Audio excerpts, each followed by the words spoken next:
This is Daniel Hutchins, and today we're going to be doing a mega long article discussion. And we're going to be doing a mega long article discussion that is probably going to be a little more longer this time than your previous mega long article discussions. Mainly because I want to kind of grow the fan base for my channel, and also at the same time be able to keep you informed with anything that has been new with the comic book universe. So on that note, our first article is about Kevin Feige and Marvel Studios. Marvel Studios' Kevin Feige addressed his concerns that Disney Plus shows might hurt MCU movies. And this was a couple hours ago. So on that note, there's a video down below, but we're not playing it, so we're just going to save some time. So Marvel Studios president and producer Kevin Feige dismisses concerns that the expansion of the Marvel Cinematic Universe onto television might impact the franchise's films at box office, saying that the studio's diverse offerings continue with a wholly unique WandaVision, which was spinning out of Avengers Endgame, which is the highest grossing film of all time. So WandaVision is the first original series from Marvel Studios, and also the start of Phase 4 of the MCU. Beginning with WandaVision, characters and storylines from the studio's episodic productions will cross over into the feature film side of the MCU, making Disney Plus subscriptions a must-have for Marvel moviegoers. Asked if there are concerns streaming customers won't pay to see something they can get at home without a ticket price, Feige told Deadline, "Well, it's not free, and it's not dissimilar to the worries I've had from my first 3 years at Marvel, because the Marvel rights were separated among multiple studios, but there would be multiple Marvel movies a year. Given that there was 1 year when there were 3 in one summer," said Feige, an executive producer on a handful of early Marvel blockbusters that preceded the studio's MCU launch in Iron Man. The question was, whoa, how is this going to last? How is this going to survive? And my answer to that was, when I had no control over anything, I was like, as long as they're different, as long as they're unique, and some of the characters might cross over, the Marvel logo is on the front. Like the different films that would eventually make up the 23 movies of the MCU, Feige said, if they're unique and interesting stories, that doesn't go out of the style. Even after WandaVision and espionage thriller The Falcon and Winter Soldier in March, both big-budget productions, described as seamless continuations of the feature films, audiences will find something different when Black Widow makes its way into reopened movie theaters once shuttered by the coronavirus. Finding something interesting and unique to watch at home and eventually being back in movie theaters is how we will escape.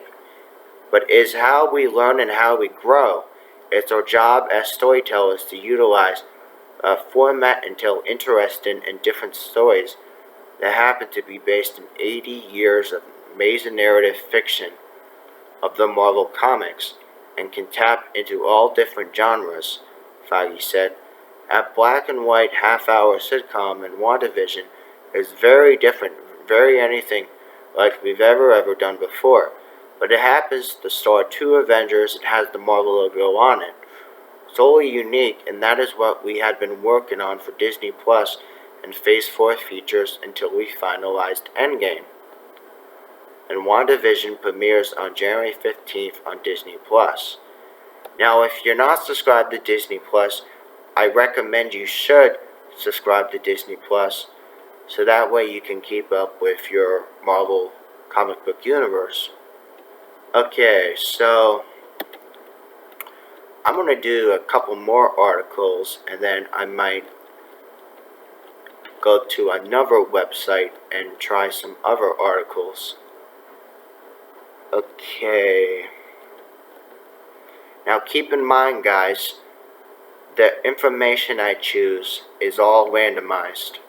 So, again, bear with me.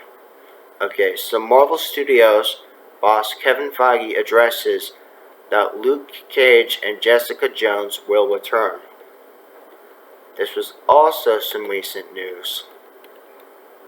Okay, so also there's a video down below, but I'm not sharing it just to save time.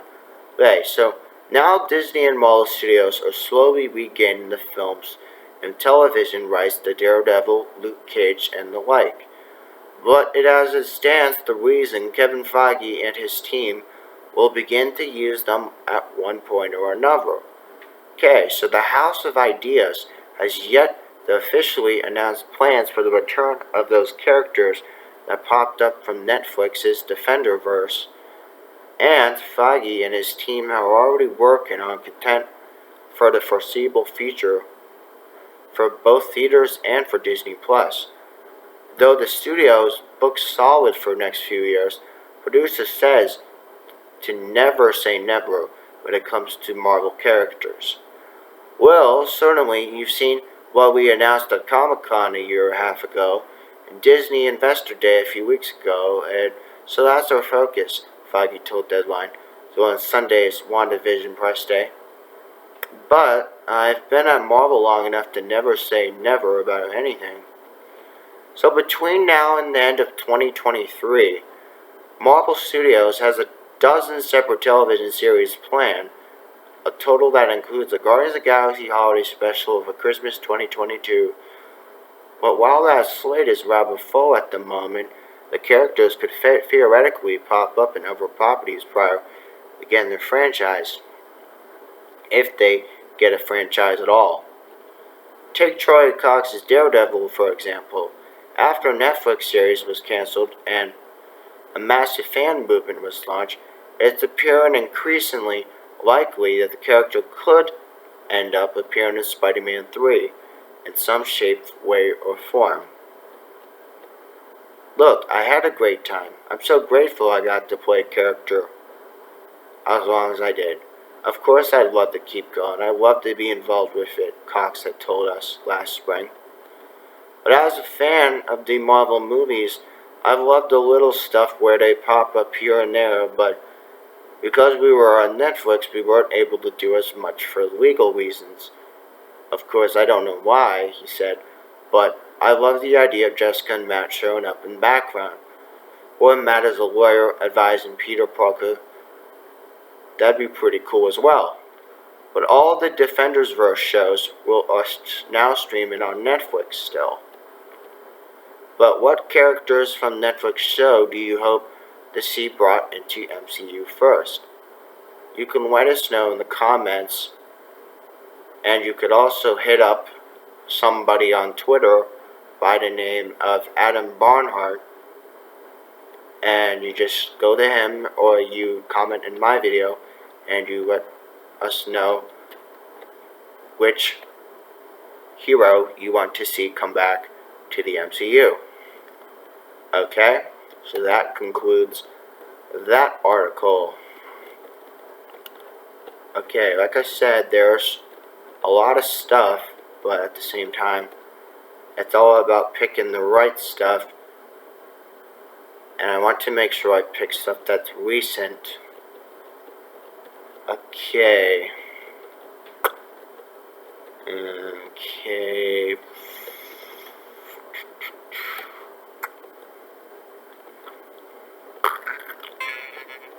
Sorry about that, guys. Sorry about that.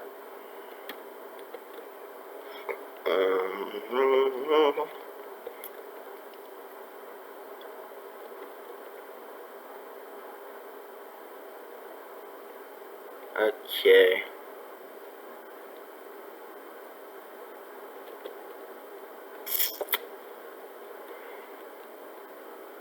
Now here is some other information I wanted to share about Marvel and stuff. So yeah, Marvel's Kevin Feige reveals how The Mandalorian inspired WandaVision marketing. This was also recent. So Marvel Chief Creative Officer Kevin Feige reveals how The Mandalorian had inspired marketing behind WandaVision, the first Marvel Studios series coming to Disney Plus this week. Filming on the Elizabeth Olsen and Paul Bettany starring series, which began in November 2019, around the time the first live-action Star Wars series launched as a day one title on Disney's newly started streaming service. But of course, from there, Marvel looked on as the Disney marketing helped make Mandalorian an event series, which swiftly unseated Netflix's Stranger Things as the most in-demand digital series in the first weeks of release. Okay, so on WandaVision, we were all underway long before we saw Mandalorian, the Marvel Studio president producer said, but Sunday, during a virtual press conference attended by comicbooks.com, there were lots and lots of Mandalorian that has inspired us in Marvel Studios, not the least of which is in Stagecraft, which is an integrated virtual production platform that we're using on some upcoming projects. Across 2 seasons of the wildly popular Mandalorian, Feige said, it was amazing to see the marketing job Disney did from an event ties an event.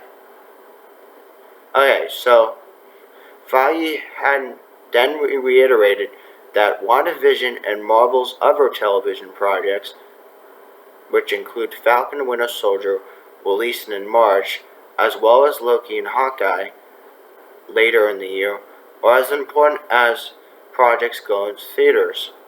They certainly showed they can do that on Disney Plus with Mandalorian.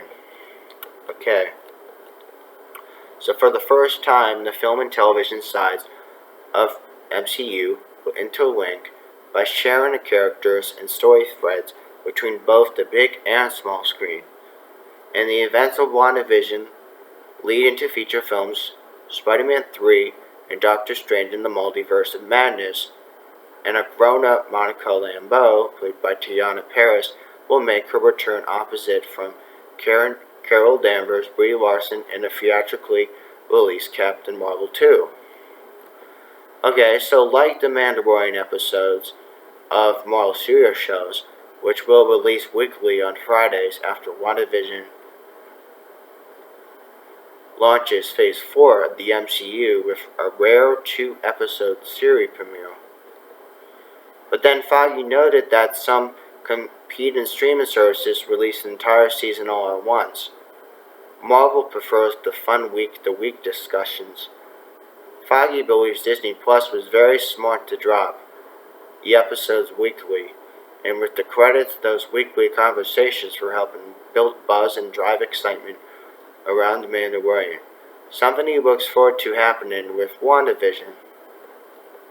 Starring Elizabeth Olsen, Paul Bettany, and others, the show actually premieres on January 15th on Disney Plus.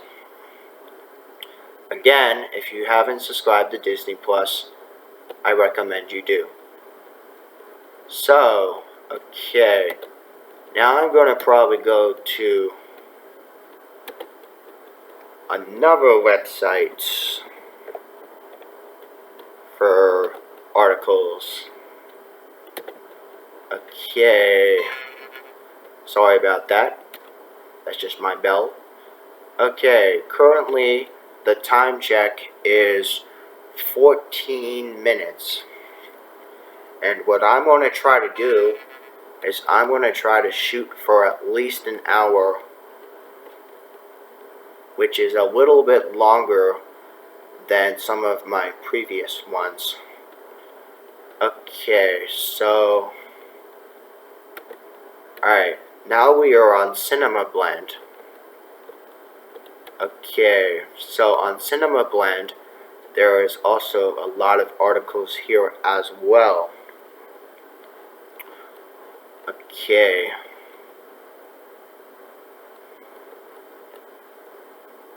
Okay. Right from the homepage of Cinema Blend, we have a special discussion that was recent, and of course it was why Elizabeth Olsen had preferred Avengers Infinity War to Avengers Endgame. Okay, so with a popular debate amongst many Marvel fans, do you prefer Avengers Infinity War or Avengers Endgame? Personally, I view them as two halves of one miraculous whole, of stories that go together and really work best when thought as one sustained fight between Earth's mightiest heroes and Thanos. That doesn't stop people from arguing over it, though, and so I put the question to Scarlet Witch herself, we know as Elizabeth Olsen. As she promoted the upcoming Disney Plus series WandaVision, is she an Infinity War girl or an Endgame girl? Olsen's answer was in a video above. But we're not playing the video, we are just going to read the information to save time. Okay? So you might think that this is obvious. Elizabeth Olsen had far more to do in Avengers Infinity War, but she and Vision, Paul Bettany, were on the run during the movie as the Avengers tried to keep the Mind Stone out of Thanos' hands and in Vision's head. When asked to choose between the blockbusters, Olsen had told Cinema Blend this quote. She quotes, "Well, I feel more connected to Infinity War because I got to experience more of it. Endgame, I was confused because I was like, where did I just come from?" And she laughs. Yes, it is true though, but Scarlet Witch, Elizabeth Olsen, vanished from the snap, so she spent the bulk of Avengers Endgame in the void where deceased heroes were left. It did mean that she got to be a part of the incredible Portals moment of Avengers Endgame, return to screen with the entirety of the Marvel Cinematic Universe. Also, arguably the coolest moment in Scarlet Witch history occurs in Avengers Endgame. So, I thought she might choose that movie just because of that. But we were wrong.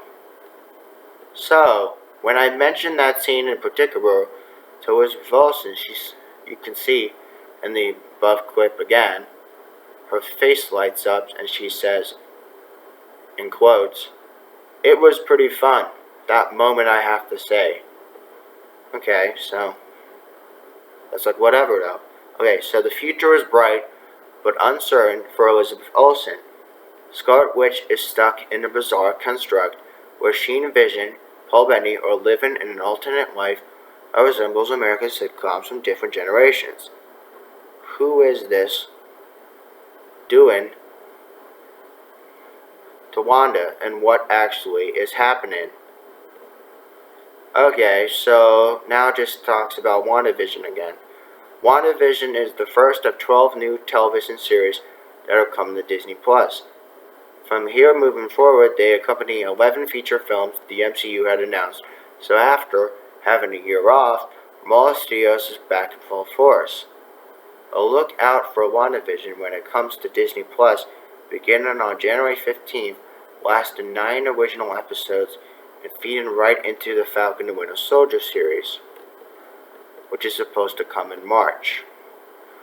Okay, so we're going to be doing some more information.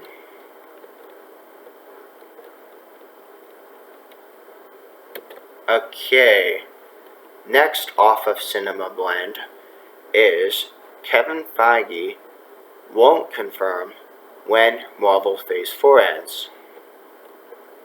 Okay, so the structure of the Marvel Cinematic Universe can seem chaotic when you look at it too closely. But as there is no real pattern in the releases of the original films and sequels, but there is a macro order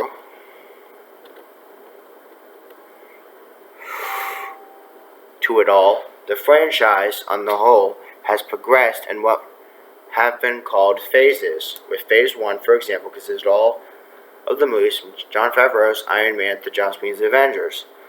It's not something that has generally meant too much from movie to movie to movie, but it has been exceptionally useful for fans charting the development for big picture plans. Okay, so this brings us to the Phase 4. It was widely publicized by people like Marvel Studios president Kevin Feige that Phase 3 ended with Spider-Man Far From Home, and that the next step in the franchise would mark a new era. But the precise boundaries of it all have been left vague. Okay, so after the Marvel panel at San Diego Comic-Con back in summer of 2019, many fans believed that this event had laid out the entire slate. But thanks to announcements at events like D23 Expo of 2019 and Disney's 2020 Investor Day, the list of upcoming titles has grown immensely.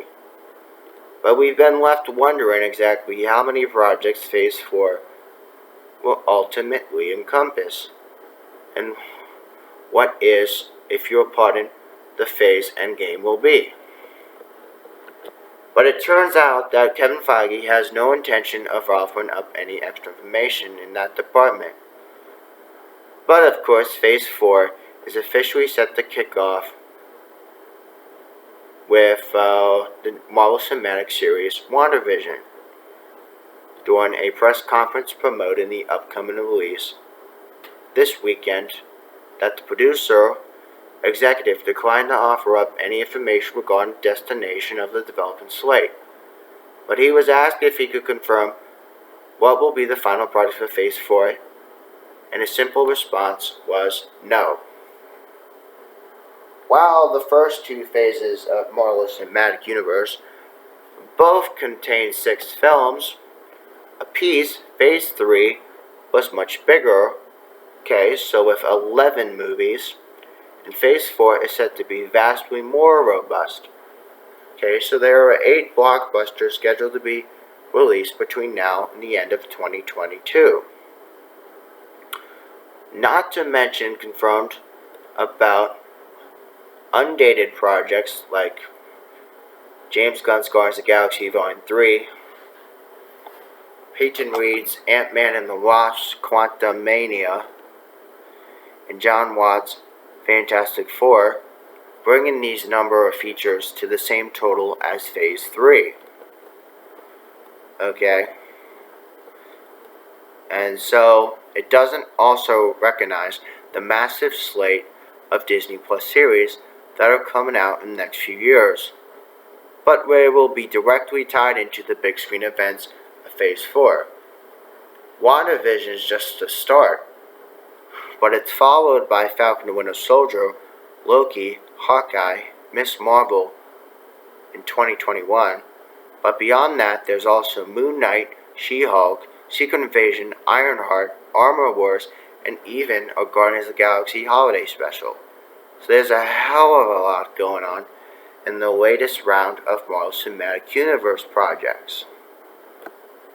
So, how will it all end? All we can do is speculate, but then after the massive scope of Avengers Infinity War and Avengers Endgame, there is going to be an expectation that Marvel Studios raises blockbuster bars even higher. But how do we do that?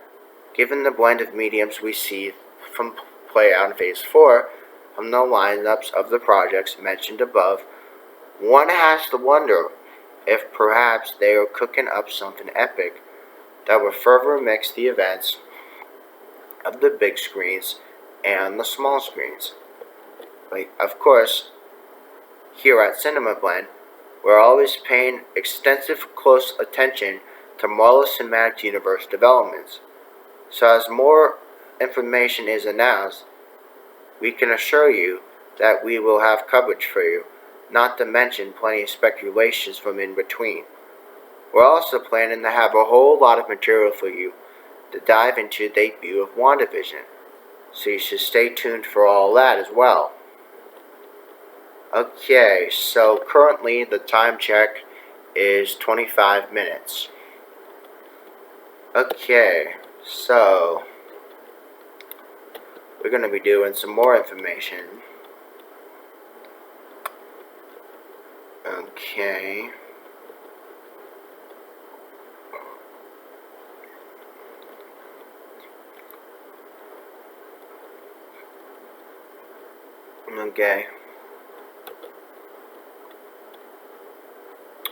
Okay. Another article I wanted to share was Gal Gadot calls Wonder Woman 3 a nice closure. But what does this mean for Diana Prince? This was also some recent news. Okay, so Wonder Woman 1984 has only been available to fans for a couple of weeks. But the team behind this movie already seem to be looking forward to the futures of this franchise. That's especially true for Gal Gadot, of course, but who seems to be hinting that Wonder Woman 3 could mark a turning point for Diana Prince. But when she talks about this third installment of the series being a nice closure for the character, what does she mean? That's a really, really good question. We don't know. But of course, Gal Gadot's Wonder Woman has seen tremendous character growth since we first met her. By the end of Wonder Woman 1984, she's charting a close course toward a seemingly optimistic future. Patty Jenkins and the rest of the Wonder Woman team definitely left the story open for future development, and it looks like Wonder Woman 3 is all a certainty at this point. That comes after though, but it's much less clear. During a recent visit to Variety the Big Ticket podcast, recorded prior to this announcement of Wonder Woman 3, Gal Gadot and Mark Malkin discussed the future of this franchise, which both seem to be the agreement about the necessity of the third chapter of Wonder Woman's solo journey on the film, but the actress had an intriguing perspective of what that could look like. In quote, she said, "We'll have to wait and see. You want to see a third movie. I want to see a third movie too, to have a nice closure." Okay, so framing that Wonder Woman 3 as a film that will create closure is definitely something to pay attention to. Of course, when Warner Bros. Chairman announced late last year they were fast-tracking for the third film, he alluded to the fact that Patty Jenkins and co. have long planned for the series to be a trilogy, which means, in other words, this isn't the first we're hearing about Wonder Woman 3 being the last and standalone franchise for Diana Prince. But still hearing from these words from Gal Gadot calls into question how finalized the plans for Wonder Woman 3 are, and whether that will also mean the end of the actress' tenure as the character. There seems to be a numerous possibility of the character's future, but Gal Gadot could appear in other films from the DC Extended Universe multiverse, and there could be spin-offs that focus on other characters we've met from Wonder Woman films. If Gal Gadot is ready to move on now, then maybe Wonder Woman 3 is her and Patty Jenkins' way of sending off her character as we know, in the best way possible, of course, but we know there's nothing stopping Warner Bros. From recasting the role from the future, and there's also no denying it would be the end of an era if an actress decides to hang up her lasso for good. So what do you think about the future of Wonder Woman? Let us know in the comments. Okay. course, there's lots of information.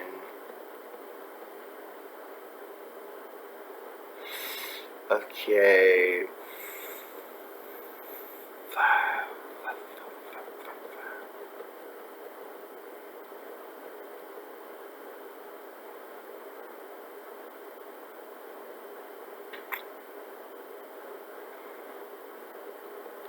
Okay.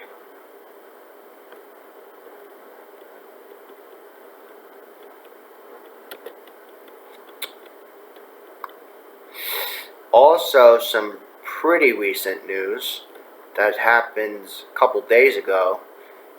Arrow's Canary spinoff not moving forward at CW. So what about all those questions? Okay, so right before Arrow wrapped up its 8th season run nearly a whole year ago, the series' penultimate episode, The Green Arrow and Canaries, served as a backdoor pilot for a potential same-name spin-off CW series. Okay, so with Katie Cassidy's Laurel Lance, Catherine McNamara's Mia Smoke, and Juliana Hogevi's Dinah Drake leading the charge. However, following from that episode's airing, it was unclear if the Arrow spin-off would actually happen. It's now been officially announced that the project is not moving forward. While the Arrowverse is still going strong with The Flash, Legends of Tomorrow, Batwoman, and upcoming Superman Lois, Supergirl, and Black Lightning, the later of the two of which are ending this season, unlike potential projects like the Painkiller spin-off and Wonder Girl, Green Arrow and the Canaries will not be part of the TV franchise future as reported by TV Line. But right off the bat, this was disappointing news for anyone who was hoping to see these continued adventures. More importantly, though, this means that there were a lot of unanswered questions from the backdoor pilot that were left lingering. For those who didn't watch the Arrow episode Green Arrow and Canaries or need a refresher, this was set in year 2040, 2 decades after Oliver Queen sacrificed his life to save the universe and change the multiverse during the Crisis on Infinite Earths crossover event, with Mia being given back her pre-crisis memories. She teams up with Laurel Lance and Dinah Drake, who were both brought to the future via a different method, to help rescue Helena Ortinelli's daughter Bianca from her ex-boyfriend Trevor, who was mistaken to be taken by Deathstroke Mantle. Fortunately, the main mission ends successfully, and the women become a crime-fighting trio. Of course, unfortunately, it was just one piece of a bigger puzzle. Among the mysteries left over from the backdoor pilot was Dinah not knowing how she ended up in the future, and her history as a vigilante was erased from the timeline. The origins of Trevor's tattoo that's modeled off of what Oliver Queen gave his son, Mia's half-brother. How exactly Mia is at the center of Star City, fallen at a future date. William being kidnapped by parties unknown, and John Diggle Jr., who Mia's fiancé in post-crisis reality, being given back his pre-crisis memories by mysterious individuals, meaning he now remembers being Deathstroke. Naturally, all these cliffhangers would be followed up on how Green Arrow and Canaries series would have been ordered. Because that's not happening, does this mean these questions will simply never be addressed anywhere? That's a very, very good question. But of course, not necessarily. Last June, Arrowverse executive producer said that if Green Arrow and Canaries didn't move forward in this CW, his instinct would be to answer the backdoor pilot's questions with a comic book tie-in. Of course, it's also possible that some, if not all, these lingering plot threads could be addressed on one of the other Arrowverse shows. Okay, so however, with those series all having their own conflicts to delve into, it's not like what Green Arrow and Canaries brought to the table and terribly passing. Okay, so we'll just have to wait and see if Green Arrow and Canaries stories ever get evolution, or if this will go down as one of the narratives where fans will just have to imagine where things were heading. As for Arrowverse's immediate future of CW, Batwoman Season 2 will kick off on January 17th, and Flash and Black Lightning, Superman and Lois were all set to premiere in February. But you could learn whatever TV shows to be on the lookout for with the 2021 Winter and Spring Premiere Guide. There you go, guys. That is all the information I'm going to share today off of Cinema Blend. So the time check is 36 minutes. Okay.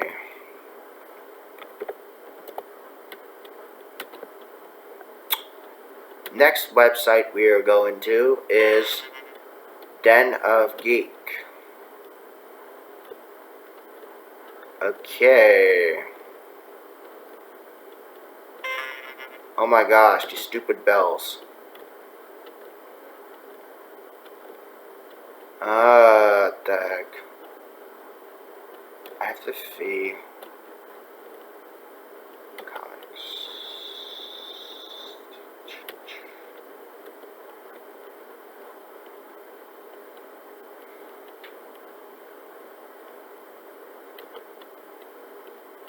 Okay, so from Den of Geek, the first article discussion I'm going to talk about is, does Marvel's new Spider-Man costume point to a Black Widow villain connection? Okay, so in a few months, Spider-Man will be swinging around in some new tights. We try and figure out the meaning behind this new look. So this, of course, was old, and it was last month. So anyway, the new superhero costume reveal. That thing where the comic companies muck with some of their most iconic visuals to get a rise from their fans, get eyes on for their product, hopefully tell some kind of story with it, but then go back to the status quo. Just now, I'm getting memories of Norm Macdonald on Saturday Night Live Weekend Update, breaking from a script to openly complain about an electric blue Superman. Sorry. Okay, so while most of the time these new looks get ravel negative reactions, they at least happen for a reason. Okay, so when Batman was redesigned in the 90s to have the ugliest, most spike-ridden armor imaginable, it was part of a narrative about how Jean Paul Valley represented what Batman shouldn't be. Okay, so when Flash Thompson Venom looked like some kind of hulky Ben 10 creature during his time to member of Guard Galaxy, it was just to illustrate his status as a queer-minded space knight. When the X-Men started wearing leather jackets, it was to tie into how relatively grounded then the new movie franchise was. They all inevitably rubber-banded back to mainstream looks down the line, but Spider-Man will be of no difference. You see, with Spider-Man is about to start wearing a brand new costume as Amazing Spider-Man 61 this March, brought to us by a team of Nick Spencer and Patrick Gleason, and you can take a look. There are lots of pictures on the internet of these electric blue Spider-Man. So again, like I said, yes, we know. You probably hate it. I'm not exactly crazy from Medieval, but the webs will be back eventually, and we know this. The real question is, why? Spider-Man has changed his main costume many times, and usually there were some pretty good reasons for it. Of course, he wore the black costume in Secret Wars, eventually led to the introduction of Venom. Of course, we know that because If you are a Spider-Man fan, you'd of course know that from the get-go. Okay, so he had a sweet silver armor for a single issue, with creation and destruction was self-contained. The red and gold costume, of course, we know as Iron Spider, was the suit he had from Iron Man. He wore white and black to tie in the membership of Fantastic Four. Of course, we know that as Future Foundation. And there's also been a Doc Ock costume we know as Superior Spider-Man. Okay, so there have been a bunch of forgettable costumes from Dan Slott's run, but they were mostly about solving story specifics and problems. So why does he look like a hybrid of Superior Octopus and Gravity? That's a really good question. But my theory starts with the color scheme. Of course, it's a very non-Spider-Man color scheme that's very specific to Marvel characters. Navy blue and white and orange, or at times golden trim. Okay, that's a little bit weird, but okay. I believe that Peter Parker isn't under that mask. This is Tony Masters, otherwise known as Taskmaster, the same villain and occasional anti-hero who was represented, or is going to be represented, in the big screen this May in Black Widow. Hey, he's even pulled off a glowing orange gold eyes before. But while it will be a few months before we get this of the story, it certainly fits in certain ways. By March, Taskmaster will be finished up 2 miniseries. One is Taskmaster by Jed MacKay and Sandra Vidi. That one ties close to the upcoming movie by having him frame the murder and being hunted down by Black Widow. His other big appearance is King in Black, Thunderbolts, but where he was with the rest of the team and dealing with Venom crossover story, with those 2 stories done, Taskmaster's schedule is wide open. But of course, there's another thing about the Thunderbolts storyline. These days, the Thunderbolts work for Wilson Fisk. While there are no real details and solicitations of the Amazing Spider-Man, with the new looks debut, it's very apparent that Kingpin is a major player. More specifically, the Kingpin plan starts coming together, and Kingpin makes it personal with Peter Parker in New York City itself, and it will pay the price. So otherwise, the only notable line in any of the solicits is that Peter Parker gets a new job. Considering the prominent Stark logo on the cover of 63, it could be that Peter is just wearing another Stark-created Spider-Man costume. That could be possible though, but since that worked out so well for everybody the last time, then again, if it was the Taskmaster, it could be Tony or someone like him behind with money. But I mean, yes, Kingpin using Taskmaster to ruin Spider-Man reputation is possible and is something that's legitimately possibility. If he's going to do that, he's going to have to wear the damn webs for sake of confusing people. But using such a strikingly different costume mostly makes sense, even if it's being used for good guy purposes. Which is a little bit weird, okay? So, anyway. And hell, pay him enough and Taskmaster will get a little girl's cat down from a tree. So there you go. That is a little bit about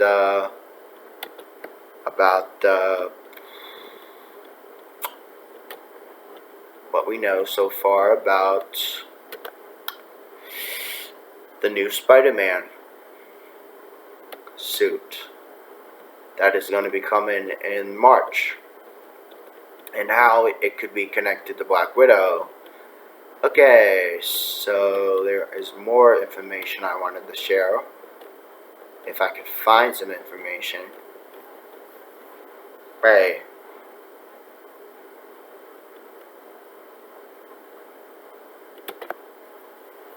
Okay, so this is some other information that was also pretty old. Okay, so Michael Keaton is not becoming the default DC Extended Universe Batman. Okay, so following a day of speculations, the clarification has been made clear that Michael Keaton is only expected to return as Batman for one lousy film. Okay, so just who is under Batman's mask? That's a question that's bedeviled many of Gotham City villains. For a short time, it's taxed even the most loyal DC Extended Universe fans this week, with a recent remark on the New York Times report appearing to suggest Michael Keaton's reprise of The Dark Knight in the Flash movie and could be more than a one-off. This concerns have turned out to be overhyped. Times reporters Brooks Barnes unintentionally generated the social media chatter when he elaborated that this weekend on the profile piece he filed last month. In a royal report, DC Films head Walter Hamada revealed DC is embracing a full-throated vision from the multiverse, with Gal Gadot's Wonder Woman cited as occupied, with Hamada described as Earth 1, and Rob Pattinson's upcoming interpretation of Bruce Wayne and Matt Reeves' The Batman exists in Earth 2.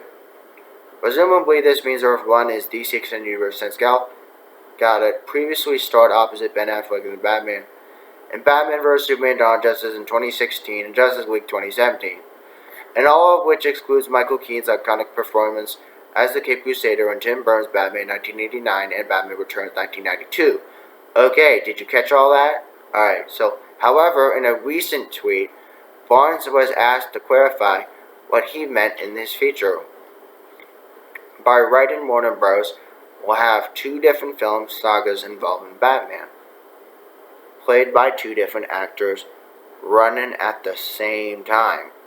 Was he referring to Keaton appearing on the other Batman, separate from Pattinson's Earth 2 Dark Knight? That's a really good fucking question. Anyway, Keaton was Barnes' one-word reply. But of course, fans immediately took this to imply Keaton could become the permanent Batman DC Extended Universe, going forward past The Flash. Initially, we could have considered it as a possibility, but an earlier version in this story. We also said that to take the vague idea from a grain of salt, noted it was very likely Barnes was referring only to Keaton's appearance in Batman and Flash. We also reached out to Barnes to request clarification. Okay, so Barnes eventually quelled fan speculation late Monday evening when he tweeted out in a blanket reply to all inquiries when he was dubbed this Michael Keaton craziness. Okay, so I was referring to the one film that Keaton has been announced to be in, Barnes wrote, not a set of his own Batman films. If I had info on him beyond The Flash, I would have obviously put it in my article. So it would seem speculation of Keaton's return to Batman movies was greatly overstated. Those desperate to keep DC Extended Universe continuity, such as it was, intact can rest easy. Article was updated to reflect Barnes' latest statement regarding the online chatter. And there is a video on the article below. So there you go, guys. That is that article. Currently, the time check is 49 minutes. Okay. Dang, I went too... No, I fall down. Okay.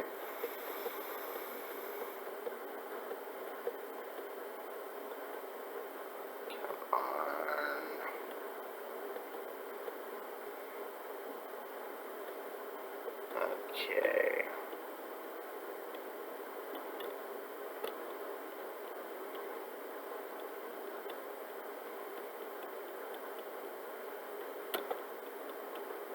Okay, another old article. The Incredible Hulk's diminished legacy in the Marvel Cinematic Universe. Okay, the first to truly establish a shared universe, the Incredible Hulk is considered the forgotten part of the MCU. Okay, love it or hate it, one of the things that make the Marvel Cinematic Universe work was the long-term synergy with Avengers Infinity War and Avengers Endgame.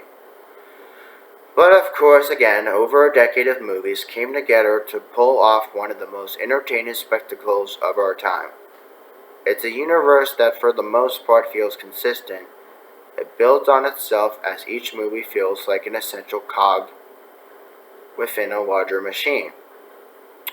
Some cogs were bigger than others, though, and when it comes to the others, one can't help but to notice that the 2008 Incredible Hulk is something of a black sheep in the Marvel movie roster. These days, they're just starting to dust it off as a property.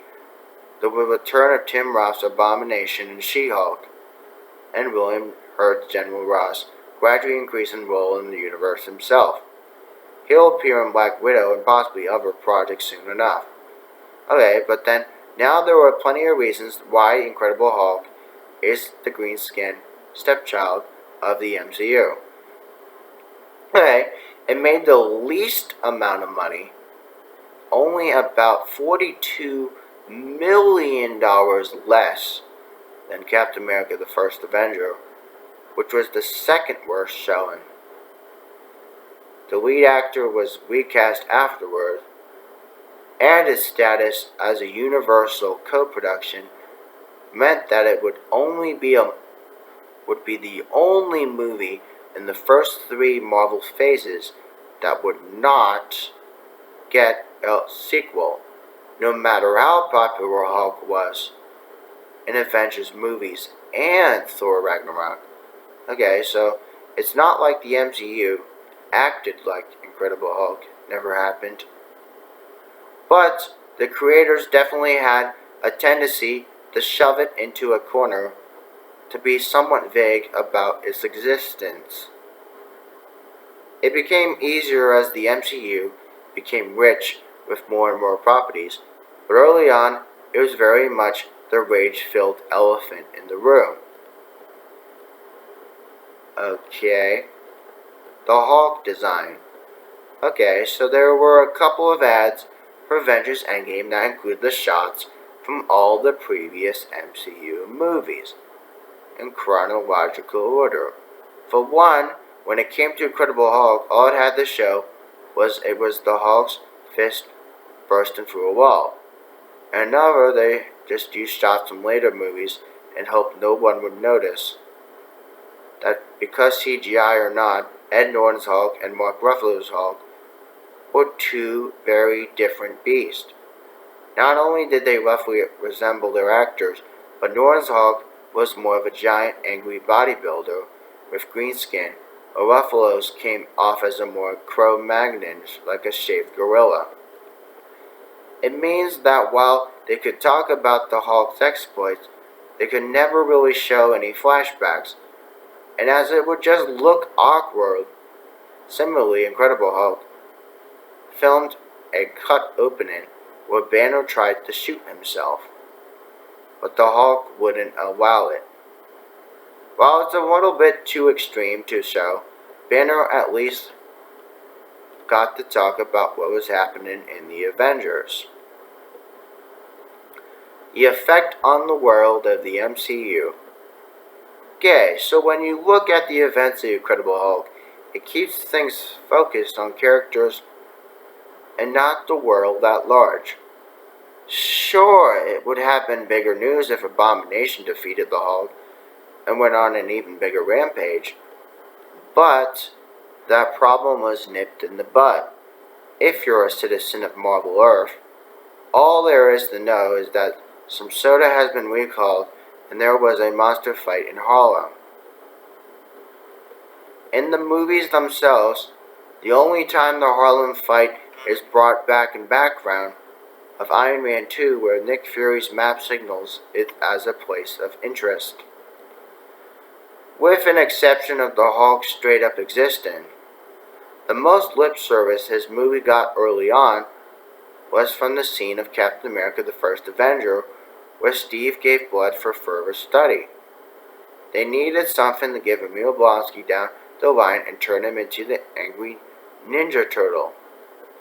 Speaking of, whatever happened to Abomination?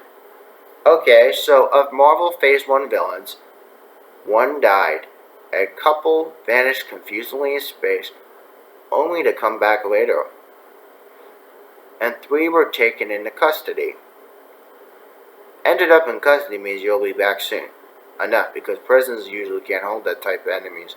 You can throw down Avengers, usually. Okay, so, in other words, it's pretty damn impressive that the Abomination has been kept off the grid since the Hulk choked him out in Harlem. She-Hulk will be his first real appearance since then. But of course, his name has been on the tongue of Phil Coulson on Agents of S.H.I.E.L.D. a few times. Okay, the scene of Tony Stark appearing at the end of Incredible Hulk to confront General Ross is something that came off as a big deal at the time, but afterwards didn't make too much sense. Okay, so piggybacking off Iron Man post-credit scene, Stark was seemingly trying to recruit the Hulk and the Avengers. That didn't exactly jibe with what they were going for afterwards, so they released a short film to make sense out of everything. Okay, so the consultant featured Agent Coulson, Agent Sidwell, discussing the unfortunate decision by the World Security Council to demand Abomination to join the team. But after all, Blonsky is a decorated veteran in the Harlem incident, could easily be blamed on Banner. Fury wasn't in position to refuse the council. So the only hope was that General Ross, the guy in charge of Blonsky's captivity, turned down. So they sent Tony Stark. That final scene in Incredible Hulk was reframed as Tony Stark obnoxiously asking for the keys to Abomination for the Avengers, and Ross being so annoyed by Annex that he straight up refused. Afterwards, Abomination was name-dropped a couple of times in Agents of S.H.I.E.L.D., which is par for the course considering early Agents of S.H.I.E.L.D. was about reminding us about the stuff that happened in movies and saying, we're a part of all of that. According to the show, Abomination was kept in a special prison in Alaska that only a select few knew about. There was an episode where S.H.I.E.L.D.'s main prison lost power, and one of the writers that they probably needed the note that Abomination wasn't going to be an issue in this situation. But hey, at least he finished his story. The leader, on the other hand, Samuel Stearns and the fate of the leader. Okay, so at the time it was the right play. Tim Blake Nelson played the kind of surprise villain you'll find in your average CGI animated Disney movie. As Mr. Blue, he existed as Bruce Banner's potential salvation, only to be revealed to kind of over the line and sinister the terms his camera experience. After turning Blonsky into the Abomination, Stearns was knocked to the floor and a sample of Banner's irradiated blood dripped into an open wound of his head. Stearns seemed especially jazzed with his crazed expression as his head started throbbing and increasing in size. Okay, and then nothing. Not even a mention in a different movie or Agents of S.H.I.E.L.D. That's what happens when you set a villain for a sequel and then have legal reasons keeping you from making a sequel. That said, there is a follow-up to what the hell happened with Stearns. Okay, so back in 2012, a prequel comic was released to coincide with the first Avengers movie. The Avengers prelude, Fury's Big Week, showed the events of Iron Man 2, Thor, Incredible Hulk, all happened over the course of a few days. Got to see those storylines from perspectives of S.H.I.E.L.D., especially a very overwhelmed and fatigued Nick Fury. That makes sense for the stuff with Tony Stark and Iron Man 2, as well as Mjolnir and Destroyer and Thor, but what of Incredible Hulk? Okay, So as shown in this story, Black Widow was in the background of these events. Keep an eye on everything, realizing that she was way over her head. She played cleanup on the Stern situation by coming across the giant mutated head of Aftermath. Stearns was quick to figure out her homeland from traces of her accent and thought to bribe her in some way, but she stonewalled him with a couple of bullets to the legs. A year later, Stearns was shown floating in a tank, unconscious as various S.H.I.E.L.D. scientists study him. Will we ever see the leader pop up in MCU? I can't imagine Tim Blake Nelson's too busy appearing She-Hulk at some point. Betty Ross. Bruce Banner's old flame is now nothing but a footnote. Considering that Banner moved on to a relationship and then another planet, there was never a reason to reintroduce Betty. The only nod to her was Tony Stark naming his Hulkbuster armor Veronica. Get it? And the Russo brothers saying in an interview that Betty was one of those turned to dust from Thanos. Maybe one day we'll see Red She-Hulk. Don't hold your breath though. Thunderbolt Ross. General Thaddeus Ross does the heavy lifting for keeping Incredible Hulk relevant. But the guy came back for Captain America Civil War, a movie that didn't end up having the Hulk in it. But it did give him the Henry Gritch role in the time that Gritch was probably off limits since he was considered part of the X-Men corner of Marvel, but he already had a very minor role in the X-Men movies. But a familiar face, Ross got to be a government liaison type who spoke with logic but came off as an antagonistic killjoy. Right or wrong, Ross's insistence that the Avengers sign with Sokovia Accords ruined the team in the face from Thanos' rampage against the Cosmos, but he still got to show his respect at Tony Stark's funeral at the end of Endgame. Yet that's not the last we'll see of him. In Black Widow, Ross is shown in trailers, but we don't know his role yet. But there's a lot of fan speculation that Ross might tie in the next roster of Avengers. Maybe there's a team that's government sanctioned and controlled. Maybe a team that's an awful lot like the Thunderbolts. It does seem, though, that the MCU reaches farther and further outward. It looks back more and more on the events of the Incredible Hulk. Then again, I doubt we'll be seeing Ty Burrell's Leonard Samson turning again a radiated psychiatrist with long luxurious hair anytime soon.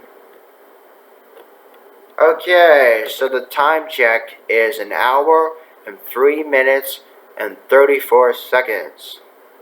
Okay, this is probably, for the record, the longest video I ever did for my YouTube channel. So, I'm going to do a couple more articles, and then I'm going to get a drink, and then I'm going to close off this video. Okay.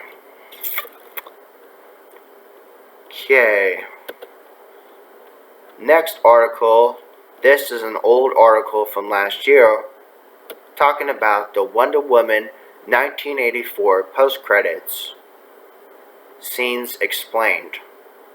If you have questions, we have the answers. Okay, so there's a lot of going on throughout Wonder Woman 1984. And it has a very, very long runtime. But at one point in the film, we learn the origin of Diana's Golden Eagle armor. It was once belonged to a legendary Amazon warrior named Asteria, who stayed behind to fight the enemy's armies of men so that her sisters could escape the Themyscira. Diana mentions that she has tried to find Asteria since she arrived in our world, but so far hasn't had any luck. It's presumed that Asteria is lost in history. Until the mid-credit scene, of course, when we see a mysterious rogue figure avert disaster in a crowded marketplace. When she turns to the camera, we learn it's not Asteria, but a beloved figure in DC and pop culture history. One who have had implications for the DC Extended Universe down the line too. So let's get down with it. Wait! Is that Lynda Carter? Yes. Yes, it is.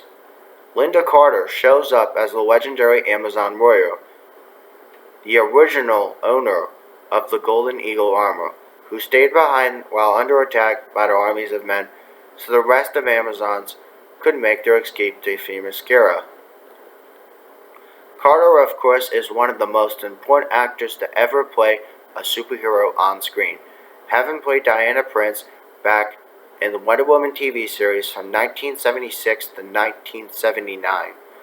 While she wasn't the first to portray Wonder Woman in live action, Carter's performance remains iconic for generations and generations and generations of fans, and giving her a small but important role here is a wonderful tribute both to her and for the history of Wonder Woman on screen.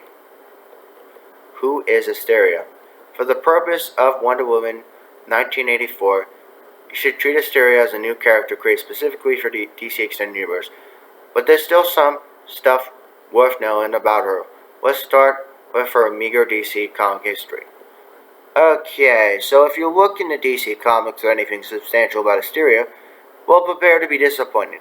As far as we can tell, the character makes her one and only brief appearance in 1998 Elseworlds' Finest Supergirl and Batgirl, in an alternate universe tale in which Bruce Wayne never became Batman and Kal-El died as a baby before becoming Superman, leaving a world in which Barbara Gordon, Batgirl, and Kara Zor-El, Supergirl, were the foremost heroes of the DC universe.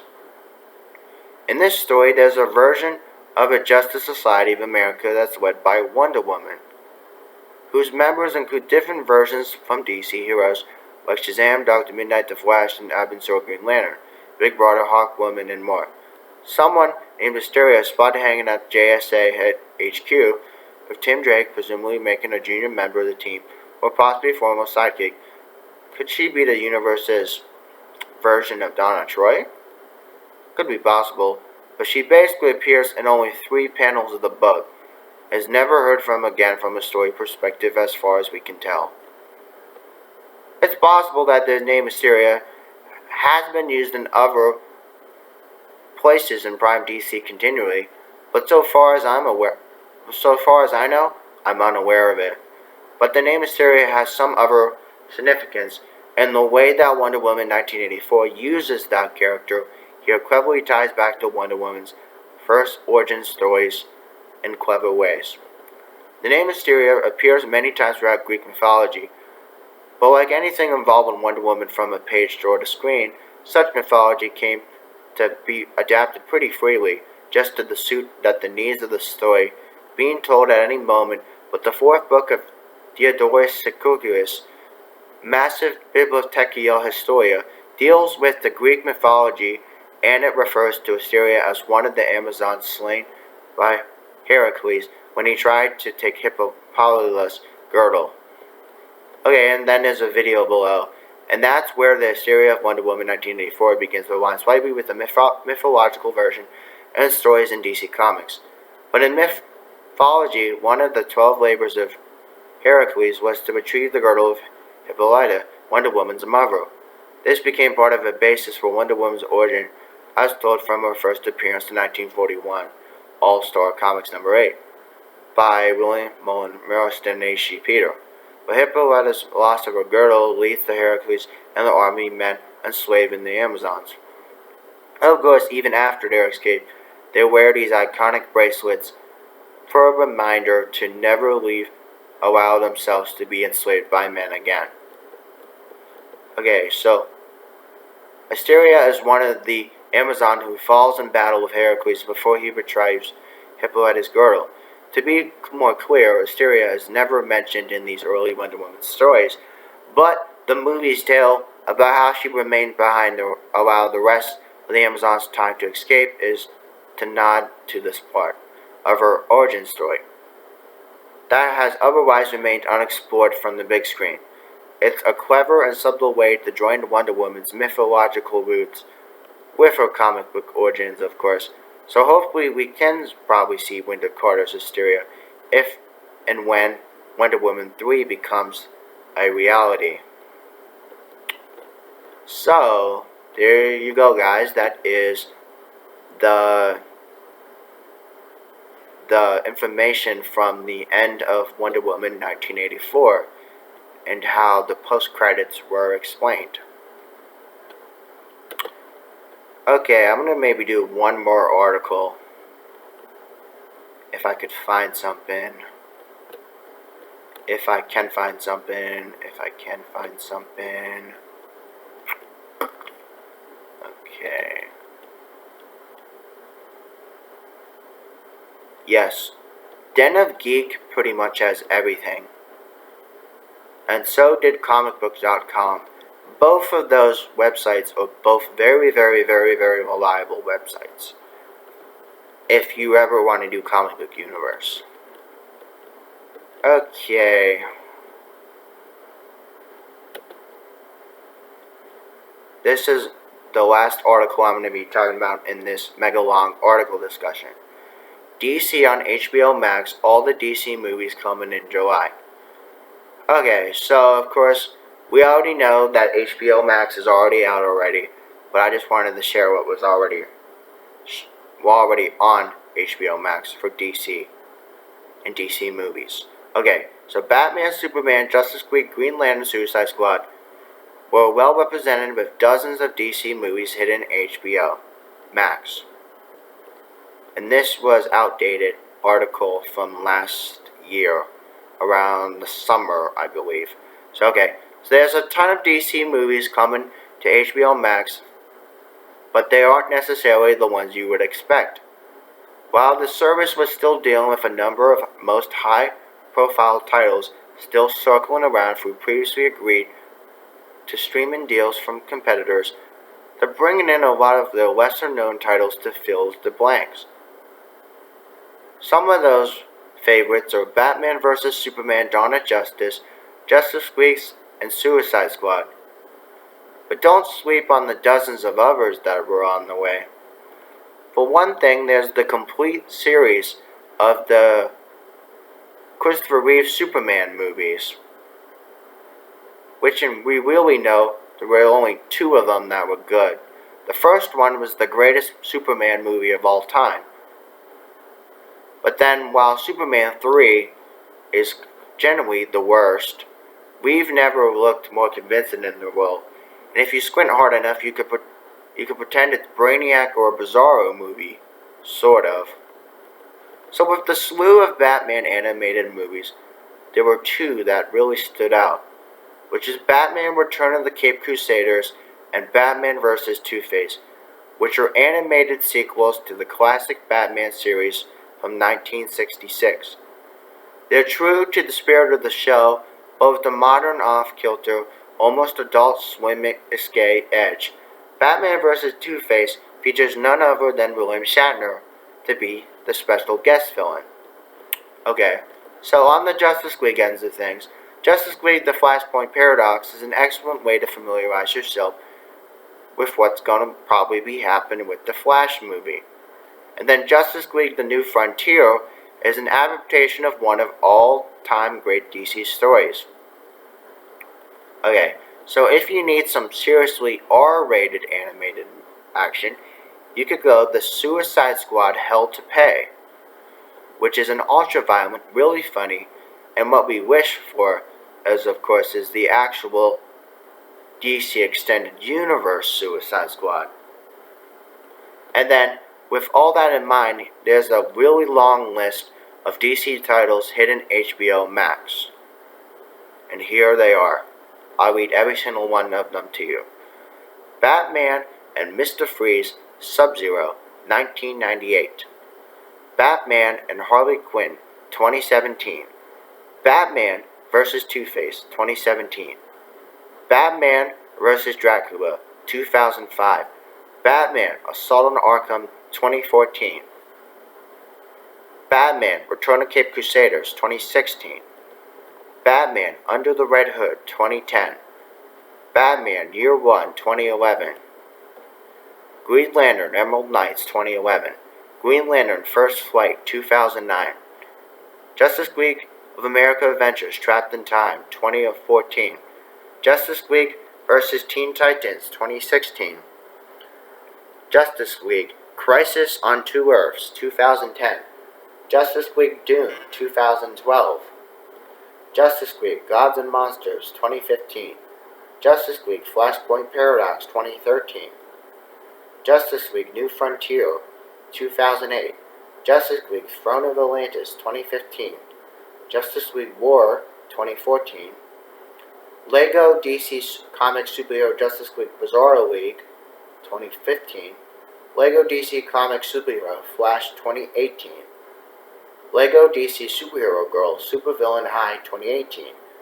Lego Justice League Cosmic Clash 2016, Lego Justice League Gotham City Breakout 2016, Suicide Squad Hell to Pay 2018, Superman 2 1981, Superman 3 1983, Superman 4 The Quest for Peace 1987, Superman Returns 2006, Superman Brainiac Attacks 2006, Superman the Movie 1978, Superman Unbound 2013, Watchmen 2009. So there you go, guys. That is all the movies you can see, or some of the movies that you can actually watch on HBO Max. That is the DC movie library. So, on a further note, since we are an hour and 17 minutes and 20 so seconds in this video, I'm just probably going to take a quick drink of 8-ounce lemon lime soda, and then I'm going to relax then, and then I'm going to upload and I'm going to review my video.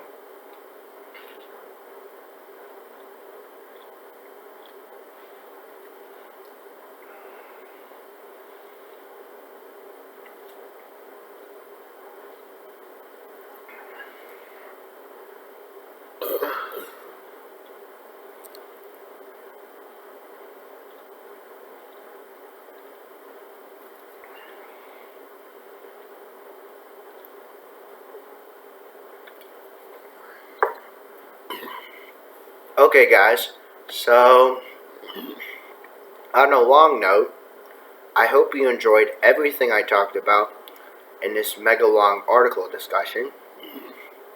And if you guys get a chance, make sure you hit a thumbs up and you leave your comments down below to any of the information I have mentioned.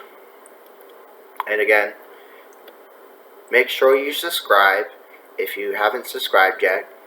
And you guys have a nice day. And I might see you for another video maybe in the future. So yep, you guys have a nice night. Bye.